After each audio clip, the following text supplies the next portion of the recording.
नमस्कार, मी रोहिणी तुमचं सर्वांचं मनपूर्वक स्वागत करते आपल्या चॅनल मराठी तडकामध्ये। आज आपण खमंग खुसखुशीत कमी तेलकट अशा चकल्यासाठी जी भाजणी लागते ती भाजणी आपण बनवणार आहोत। 3 किलोचं इथं मी प्रमाण घेतलेलं आहे। तुम्हाला 1 किलोचं हवं असेल तर डिस्क्रिप्शन बॉक्समध्ये नक्कीच चेक करा। त्याचसोबत पुढे व्हिडिओमध्ये मी तुम्हाला सांगतेच। तर आता भाजणीसाठी इथं मी 6 ग्लास तांदूळ घेतलेले आहेत। राशनचे तांदूळ आहेत, स्वच्छ धुवून घेतलेत आणि सावलीमध्ये सुकून घेतलेले आहेत। या ग्लासने मी 6 ग्लास तांदूळ घेतले आणि त्याच ग्लासने सेम 3 ग्लास मी हरभरा डाळ घेतलेली आहे। तर डाळीला पण छान ओल्या कपड्यांनी व्यवस्थित पुसून घेतले।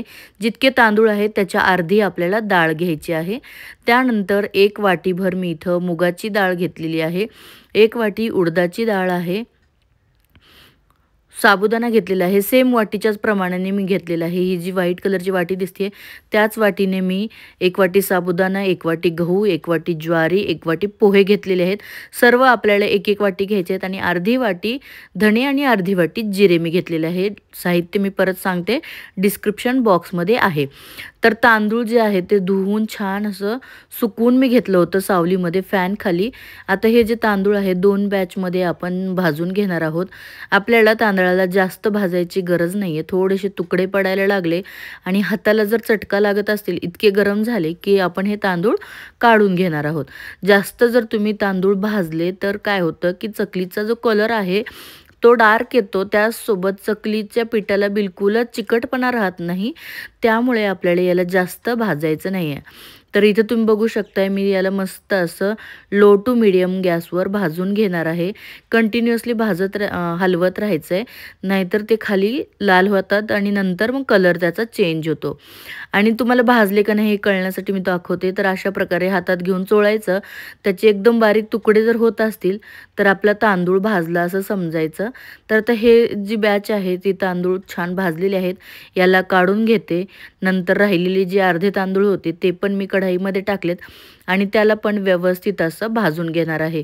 2 बॅचमध्ये आपण हे तांदूळ भाजलेत, कारण जास्त असल्यामुळं इथं मी 3 किलोची भाजणी करते, त्यासाठी 6 ग्लास मी तांदूळ घेतला होता।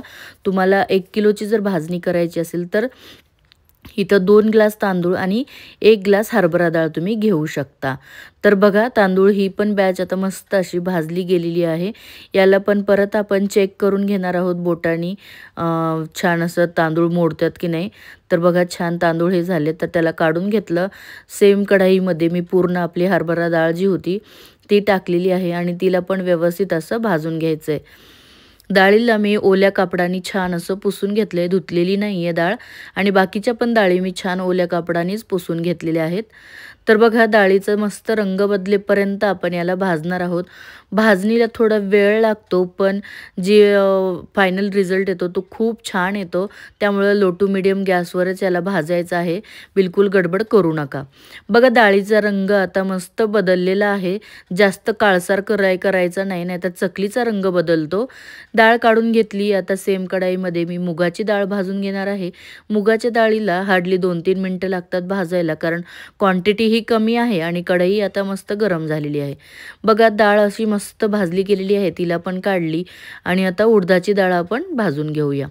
ही पण डाळ लगेचच भाजली जाते, खूप वेळ लागत नाही। तर बघा 3 ते 4 मिनिटामध्ये आपली उडदाची डाळ पण मस्त अशी खमंग भाजून तयार आहे। या पण डाळीला आपण आता काढून साईडला ठेवूया। आता मी कढईमध्ये गहू टाकलेले आहेत आणि या गव्हाला आता मस्त फुलेपर्यंत आपल्याला भाजायचं आहे। गहू जे आहेत ते छान फुलतात तोपर्यंत आपल्याला मस्त भाजून घ्यायचं आहे। गॅस मी कुठेही वाढवला नाही आहे आणि गहू फुलताना बघा कसे उडायला लागतात, असेच हे भाजून घ्यायचे आहेत। मध्ये मध्ये हलवायचं आणि मस्त असे भाजून घ्यायचे। गव्हामुळे आणि ज्वारीमुळे चकलीला खूप छान खमंगपणा येतो आणि चवही मस्त होते। बऱ्याच जणांचा असा क्वेश्चन असतो की गहू आणि ज्वारीमुळे चकली आपली नरम पडेल का? तर बिलकुल नरम पडत नाही, अगदी परफेक्ट प्रमाण आहे। गेली 30-35 वर्ष माझी आई सेम पद्धतीने ही चकली करते, तर नक्कीच ट्राय करून बघा। तर गहू बघा मस्त असे फुललेले आहेत आणि आता हे आपण काढून घेऊया। सेम कढईमध्ये मी ज्वारी टाकलेली आहे आणि ज्वारीला पण त्याच्या थोड्या लाह्या व्हायला लागल्या की तिथपर्यंत आपल्याला याला भाजून घ्यायचं आहे। ज्वारीचा रंग बदलला आणि थोड्याशा लाह्या फुटायला लागल्या, हे बघा अशा प्रकारे। की आपण ही ज्वारी पण काढून घेऊया. तर बघा ज्वारीच्या थोड्या लाह्या अशा प्रकारे फुटलेल्या आहेत. तर आपली ज्वारी मस्त भाजली, आपण हिला पण काढून घेऊया. असंच एक साहित्य आपण भाजून घ्यायचं आणि साईडला काढून घ्यायचं. आता साबुदाणा घेतलेला आहे. साबुदाणा पण मी 1 वाटीच घेतला होता. तो साबुदाणा पण आपण मस्त फुलेपर्यंत आणि हलका होईपर्यंत भाजून घेऊया. छान फुलतो साबुदाणा तोपर्यंत व्यवस्थित असं याला भाजायचं आहे. साबुदाणा भाजते वेळेस बिलकुल सोडू नका कढईमध्ये, नाहीतर खाली लगेच चिकटतो साबुदाणा आणि लगेच त्याचा रंग बदलून काळपटपणा त्याला येतो. त्यामुळे याला कंटिन्युअसली हलवत राहायचं आहे. हार्डली 3 ते 4 मिनिटामध्ये आपला साबुदाणा पण आता बघा मस्त असा फुलला आहे.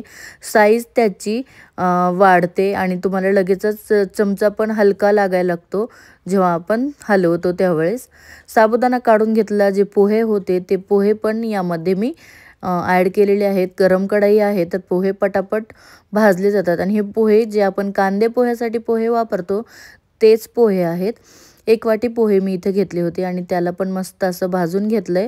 आता कढई गरम आहे तर कढईमध्येच मी धने टाकलेले आहेत. धन्याला छान असं भाजून घ्यायचंय.